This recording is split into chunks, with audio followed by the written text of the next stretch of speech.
Hey dudes, it's Laryl, and we've got a big Toxic Rain Pathfinder update for you here. But first, we've been really busy this past week. We launched a Discord, all credit goes to Sunset for that. We've done several late night streams, which has been a real fun change of pace, and we're definitely going to stream more going forward. We've already had hundreds of people join the Discord so far, which is really humbling. It's very nice to be building a community. So join us and be on the lookout for the next stream. Alright, on to the Toxic Rain update.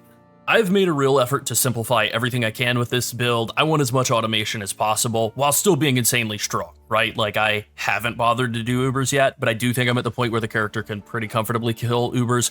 It clobbered tier 17s and tier 16.5s, which were really fun, I actually have to say. Going off script here, I think tier 16.5s are a lot more fun than tier 17s because the layouts of tier 16s are much better than tier 17s.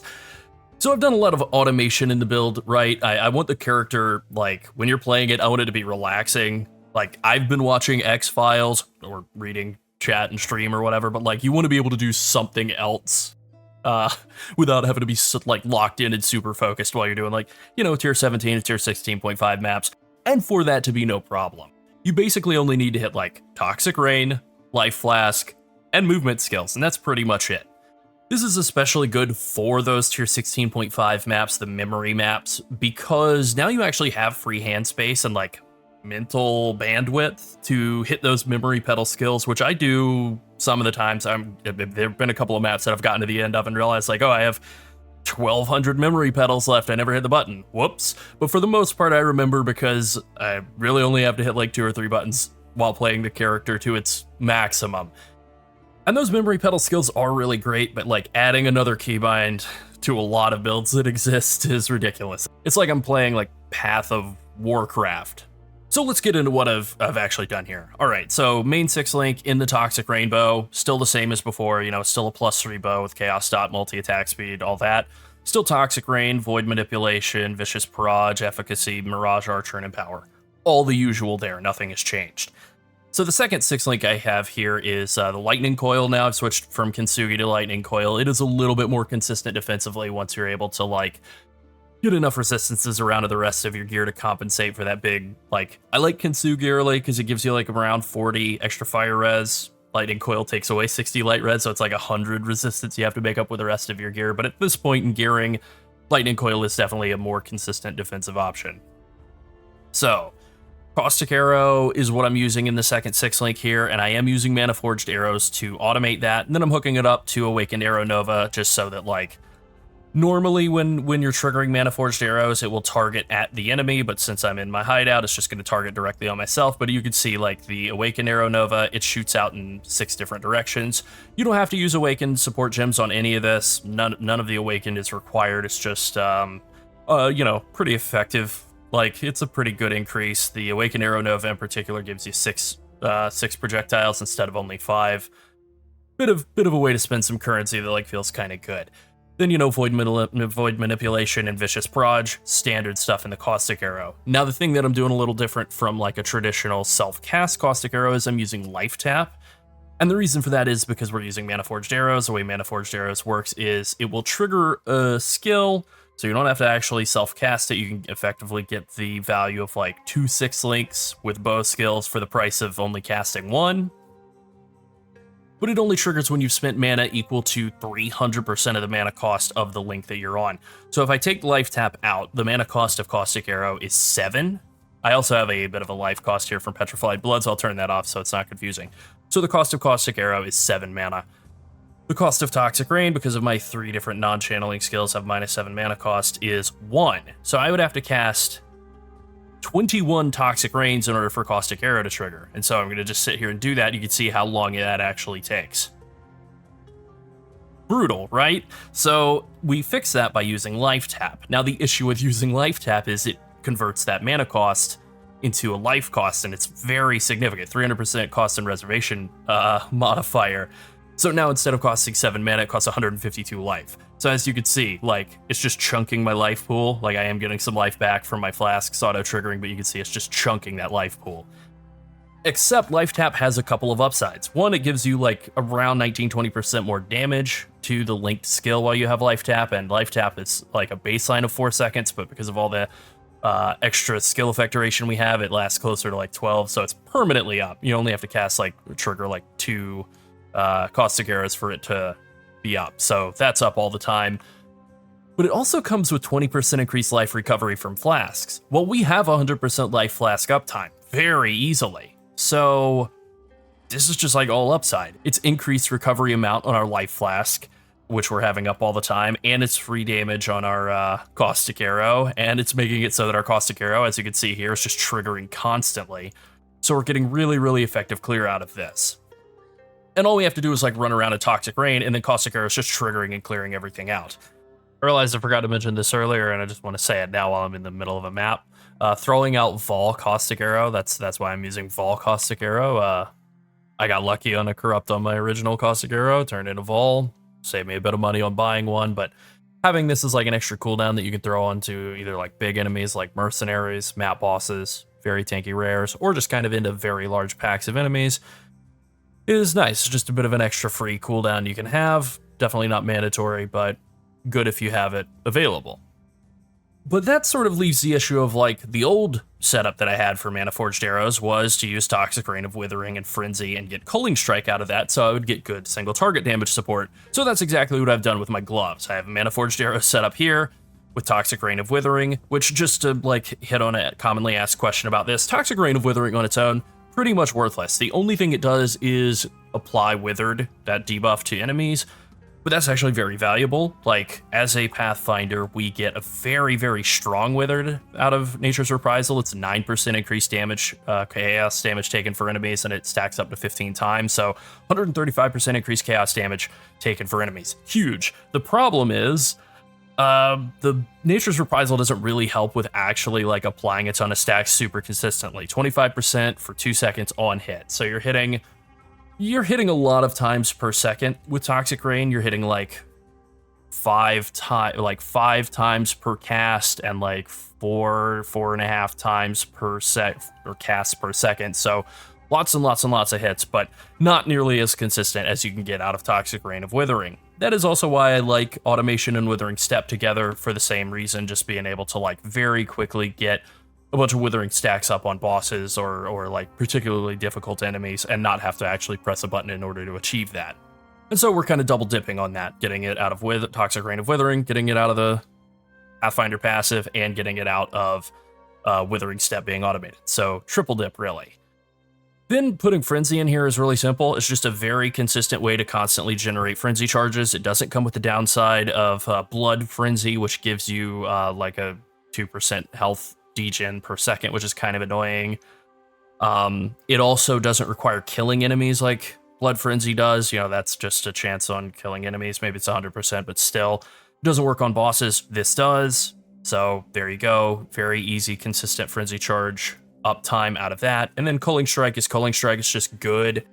I did quality up Culling Strike because it does give you some life when these skills cull, and that actually does wind up being more life than you would think during mapping, but mostly Culling Strike is just there to like instantly kill bosses when they get to 10% health. So that's like my main 3 links. That's where a lot of the automation is happening. We also have like automation support in Immortal Call and Withering Step together. Obviously, Flame Dash is mobility, Blink Arrow is mobility. Those are both mobility skills. I have switched over, since I am now Elemental Ailment immune thanks to my boots and an Ancestral Vision. I have switched over to just using Petrified Blood, which I turned off earlier. The only real downside of Petrified Blood is that it gives you a life cost on all of your skills when you're above 50% health. As you can see, it's a bit of a cost, especially combined with the life cost from Life Tap. But the thing is, you heal through that so easily with your Life Flask. It's just so trivially easy to stay topped off as a Pathfinder. And the real downside to Petrified Blood is that it makes it so you can't recover life above 50%, except through Life Flask, which Pathfinder, again, just completely bulldozes through and is kind of supported by Life Tap as well. So the positive of Petrified Blood, just if you're not familiar, is basically when you take damage, like 40% of the life that you lose that's in this like area in the claw here. Like if I turn it off, you'll see that claw disappears. Turn it back on.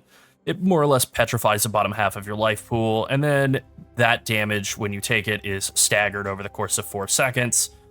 So you know, like you get basically some like built-in stagger damage. You know, what a shock for those who play WoW. Like I'm a longtime brewmaster main, and yeah, I triangulated my way back to playing a stagger character. All right, now I want to touch on the passive tree. So I have added cluster jewels. The ideal cluster jewel setup is like a large passive with 8 passive skills, or a large cluster jewel, I should say, with 8 passives, and then Unholy Grace, Unwaveringly Evil, and Wicked Paul. Those are the 3 notables you want. They're all very, very, very good. Really, that's what you want. The small passive bonus, you know, you're only going to be taking 2 small passives, so it doesn't really matter what else it is, but if you can get like some Chaos Res, that's kind of nice. And then I like to go with 2 different types of medium clusters. I like to go with 1 Chaos Dot cluster, and then again I like Student of Decay and Wicked Paul as my 2 notables. Student of Decay just is some free Chaos Res, pretty good, and Wicked Paul is just a really, really good notable. Like, it's really good on the large cluster, it's really good on the medium. Then again, you know, you're only taking 1 point, so the passives, the small passive extra bonuses don't really matter, but again, I got Chaos Res, on all of these, and I'm happy that I did, right? You know, I got 3 here, 3 here, ultimately like 12 out of all of these clusters. Not too bad. The other medium cluster jewel is definitely the more important of the 2. In all cases with medium cluster jewels, you want to get either 4 or 5 passive skills. Like if these were 5, then you'd be able to go around the other side, but you don't want to get 6. That'll wind up wasting an extra passive to get to the gem slot at the end, or the jewel slot at the end. So with the medium cluster jewel here, this is one that you want to be increased flask effect duration, and then you want 1 passive to be spiked concoction. There are several good options for the other one, but I like Brood for potency. That's my favorite. Increased amount of flask charges gained, and then just more life and mana recovery is actually pretty good. So, you know, that's great. But spiked concoction is the real value here. You get attack and cast speed during flask effect, so that's like free damage, but then you also get Alchemist Genius whenever you use a flask. And this helps a lot with flask uptime. Alchemist Genius is like a 5-second buff, and it makes it so that flasks have increased effect and give you increased flask charge generation. I don't remember the exact numbers on both of those. I believe it is 20% increased flask charges and 10% flask effect. Yeah, okay. So there we go. As for the rest of everything in the passive tree, for the most part, it's pretty much the same as it was before. I did play around with dropping this mastery bonus from flasks, the 4% of life when you use a flask. Ultimately, I wound up like keeping that. I really just like it a lot. I haven't dropped this set of 3 points in here yet, the quick step and the adjacent points, just because I don't have like enough suppression on my gear just yet to be able to drop that and still be capped. I did have to take Mage Bane in order to stay capped, which is fine. I'll probably get that suppression on my helm, and then I'll be able to drop this, and then things will all be just fine at that point. Other than that, most of the rest of the tree is the same as I had planned for it to be in the original like League Start Toxic Rain pub, so things are all pretty much going according to plan. Now, one thing I do want to add here is the Watcher's Eye that I picked up. I just picked this up to like see if it would work, and it does. So as you can see, I don't have Grace in my build, but I got a Grace, and then I found one that had unaffected by poison while affected by malevolence for the same price as all the rest that had move speed while affected by Grace. So I don't have Grace, but my Mercenary does. Well, it doesn't say affected by your Grace, it just says affected by Grace. So if I'm standing around in my hideout, I have Alchemist Genius going, all my flasks are up, my move speed is 177. Now I'm going to turn off automation so I won't trigger Withering Step, and then I'm just going to go to like Act 10 or somewhere and show that this actually works when you're getting a aura from a Mercenary. Check it out, 189% move speed modifier due to that bonus from the Watcher's Eye. If I take it out, it immediately goes down to 177. So, pretty awesome, right? So that's how I've managed to fit Grace in. That's a big part of why I haven't bothered to get an Enlighten or do anything with like a bunch of mana reservation efficiency of skills to like try and fit another 50% aura in. I've just stuck with Haste, Malevolence, and Petrified Blood, because I'm getting Grace and Vol Grace from my Mercenary, and then I'm able to get bonuses from that, and that's all just working really well. Now, in terms of gear, I've made a couple of gear upgrades. Specifically, I would say like the gloves and the boots were the 2 most noteworthy ones. like I said, I got an Ancestral Vision. This one here, I got one that had a corrupt You Can't Be Maimed, so that was like nice, and it wasn't even particularly expensive. I think it cost like another 20 or 40 chaos over one that was uncorrupted, so good deal there. Maim is a very annoying debuff to have to tangle with. And then the way that you make this work is, like, that gives you a chance to suppress equal to half of your elemental ailment avoid chance. So, all right, I got into editing and I realized I said it the exact opposite way. It's fine. I also noticed that. Anyway, you have 100% suppress, you'll get 50% of elemental ailment avoidance. You have to pick up the other 50% somewhere else. So the best way to do this is just to buy like a pair of evasion boots that have fractured move speed, and then slap them with deafening essences of something. I can't not remember what they are. Deafening essences of loathing. That's right. These can be a little expensive. They have in previous leagues. They may be later in this league, but at the time I bought them, they were like 3 or 4 chaos each. I bought like 30 of them, and then I think I wound up using like 5. Basically what I'm looking for with slamming these on is just like, if I can get a nice resistance, if I can get some nice life rolls. I was pretty happy with the state of the resistance and life rolls, and then I crafted on a combo fire and chaos res just to finish that out. So this will give you 31 to 35% chance to avoid elemental elements, and then you have to fix the rest with an Eater of Worlds implicit. You need like a tier 2 and like a greater Eater of Worlds Eldritch currency to give you at least 18 to 20% chance to avoid ailments, and then you can use Exarch currency to get action speed. There you go. The gloves, even easier craft here. You just start with a fractured life base. Evasion gloves are preferred again, and then you just slam deafening essences of zeal on it until you're happy with the other like suffixes. I got T1 light and T2 cold res on this one, so I felt like, yeah, it's pretty good. And then if it fills up all of your prefixes, you can slap, I think, yeah, an Eldritch Ember to get that Exarch modifier on there, and then just use like any of the Eldritch currency.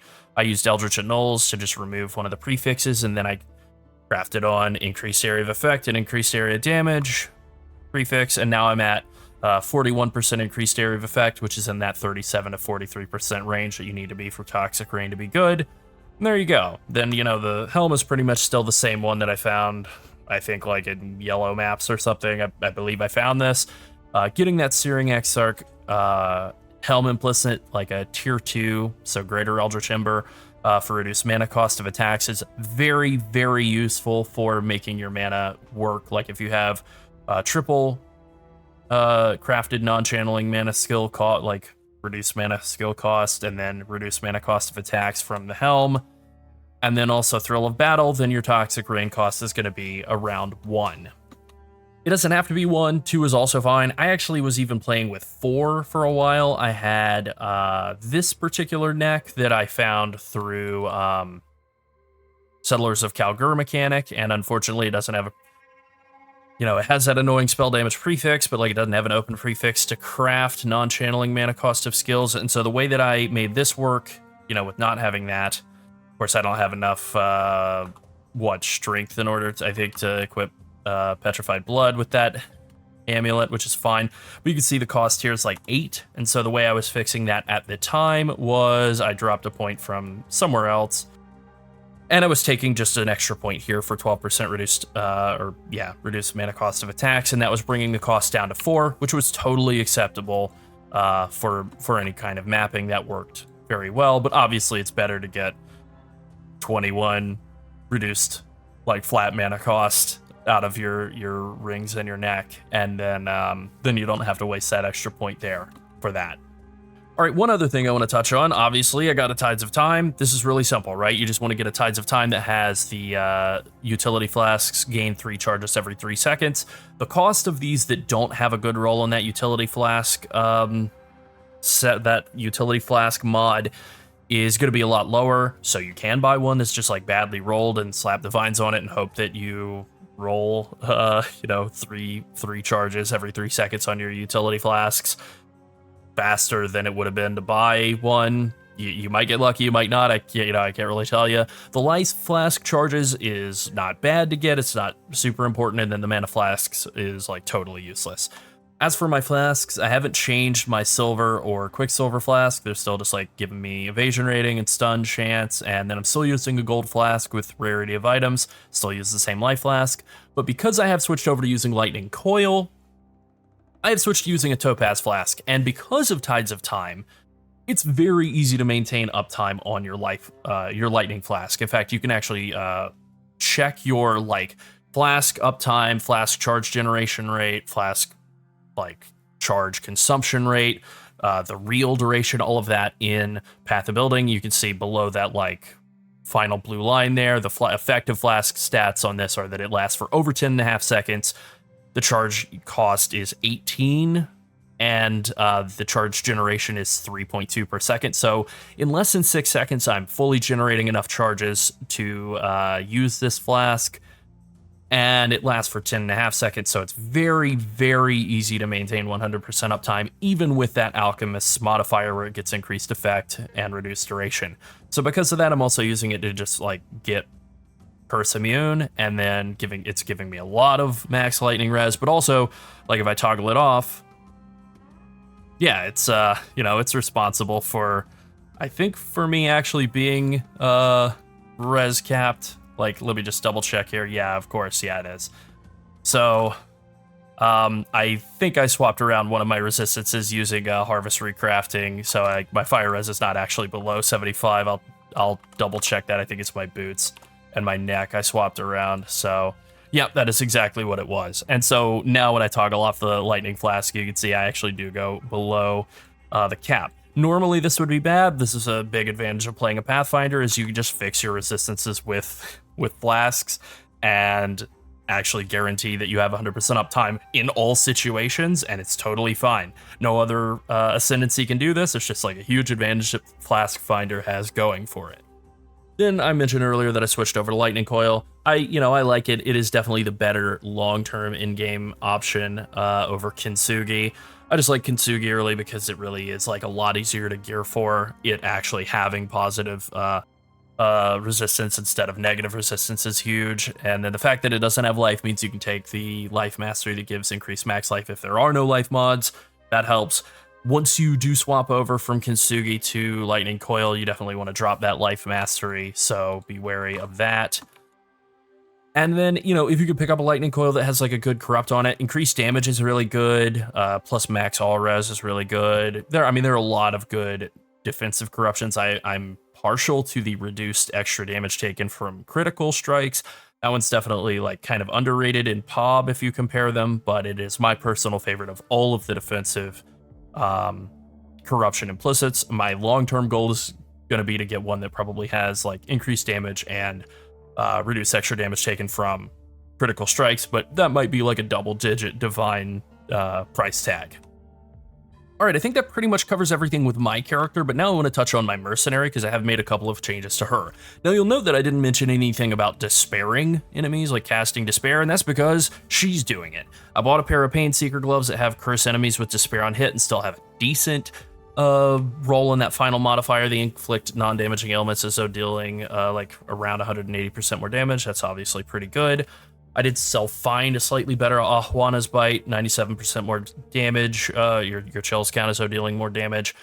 And then that combined with Call of the Void and Winter Weave and Rash Kaldar's Patience, she's basically hitting everything all the time with like 30% chills, which means 30% more damage taken, 15% less damage taken from them thanks to Call of the Void. And, she's also like igniting and shocking, and so because of constantly igniting and shocking, Pyro Shock Clasp is kicking in. I self-found this as well. That's 30% biz damage converted, half of it to fire, half of it to lightning. So between that and Lightning Coil, I'm taking 80% of enemy like physical damage as elemental. Pretty great. Now, I was doing all of this and I was thinking like, I wish there was something I could do to make the shocks bigger, because I was playing with just like a combination cold and lightning flat damage bow on the Mercenary, one that I bought for like 10 chaos. It had like pretty good damage, like I think 800 DPS, like full DPS bow. Not amazing, but not bad. So I bought this full Toxic Rift. It was not cheap. I think it was like 3 divines. Has a pretty good roll on it though. And the thing about full Toxic Rift is it converts, like it has a huge lightning damage roll on it. Converts all that to chaos damage for the player or person using the bow can shock. and you have 40% max effective shock. So instead of 50% max shock, it's 90%.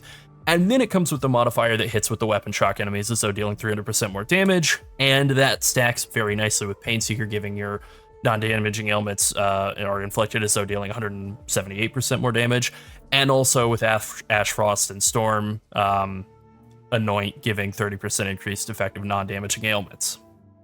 So, all of this combines to give some massive shocks from the Mercenary. They're not always like huge, but I've seen her hit 90% shock at times, but you know, even still just like 30, 50, 80, whatever, you know, all over the place. It is lightning damage, well, chaos damage, but you know, lightning damage is kind of inconsistent, so shock values can kind of be all over the place. But because it's all chaos damage and its chaos damage is shocking, it's benefiting from all of our wither that we're putting on enemies, so we're increasing her damage by about 135% on top of everything else that's going on. So, she is absolutely trucking enemies right there along with me. I'm doing more damage, she's doing more damage, we're all doing a lot more damage, and it's really working very well. So I love my Mercenary, I'm also really loving the build, everything's really coming together, feeling pretty great. And that's the update for Toxic Rain. You know, it's really coming online, there's still a ton of room to keep upgrading it and pushing it like beyond Uber bosses, beyond blasting tier 17s into like turning tier 17s into dust. I'm definitely going to keep pushing it even further onto that point and beyond. This is still my favorite build, it is still a lot of fun. Alright, that's it. Be sure to like and subscribe if you enjoyed the video and join our Discord and say hello to me and Sunset if you haven't already. And finally, thank you to all of our channel members. If you want to support us so we can keep making more PoE content, become a channel member as well. Thanks for watching. Bye.